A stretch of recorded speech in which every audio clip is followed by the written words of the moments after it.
धर्मवीर सम्राट बाळासाहेब ठाकरे, धर्मवीर आनंदी दिघे साहेब, महाराष्ट्राचे उपमुख्यमंत्री एकनाथजी शिंदे साहेब, लाडके खासदार श्रीकांतजी शिंदे साहेब, आमदार बालाजी किनरे साहेब, आमचे जिल्हा प्रमुख लांडगे साहेब, शहर प्रमुख अरविंदजी वायेकर साहेब आणि आमचे पूर्ण महायुतीचे जेवढे सगळे नगरसेवक आहेत, त्याचबरोबर माझ्या पक्षांच्या वरिष्ठ सगळ्यांचे मी खूप आभार व्यक्त करतो की मी पहिल्यांदा निवडून आलोय. पहिल्यांदा निवडून आल्यानंतर जे पहिल्याच सभापती निवडणूक झाली त्याच्यात मला देखील अपेक्षा नव्हती की मला कोणतं सभापती पद मिळेल, परंतु माझ्या पक्षाच्या वरिष्ठांनी जो माझ्यावर विश्वास ठेवून मला जे बांधकाम सभापती पद दिलंय तर त्या दृष्टीने मी शहराच्या विकासासाठी काम करायला प्रयत्न करणार. निश्चितच, कारण याच्यापूर्वी आम्ही फक्त प्रभागासाठी काम करायचो आणि ज्यावेळेस आता आम्ही सुरुवात केली काम करायला, जेव्हा बांधकाम सभापती आलो त्या शहरातील प्रत्येक ठिकाणावरून मला व्हॉट्सअपला मेसेज येतात.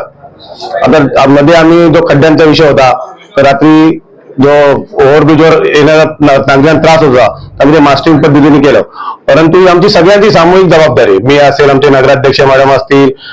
आमच्या उपनगरातील सभापती सगळ्या नगरसेवकांची. आता ह्या वेळेस जेणेकरून आम्ही आता पुढच्या वेळेस म्हणजे पुढच्या वर्षी तरी नागरिकांना या खड्ड्यापासून त्रास झाला नाही पाहिजे याचं आम्ही काम करणार आहोत. कचऱ्यावर लक्ष देणार आहे. आता 2-4 दिवस झाले थोड्याफार प्रमाणात नागरिकांचं ज्या स्ट्रीट लाईटचा विषय त्याच्याबद्दल तक्रारी असतात,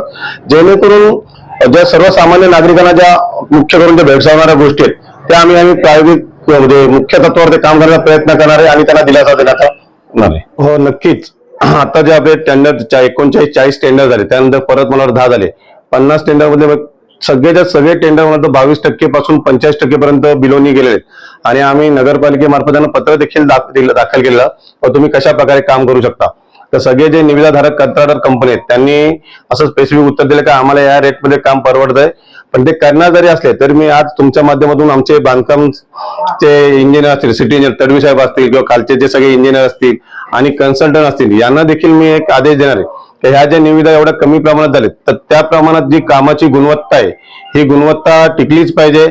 आणि प्रत्येक वेळेस अजून एक तुम्हाला सांगतो की ज्यावेळेस या नवीन जी कामं सुरुवात होतील तर आम्ही त्या ठिकाणी त्या कामाचं नाव,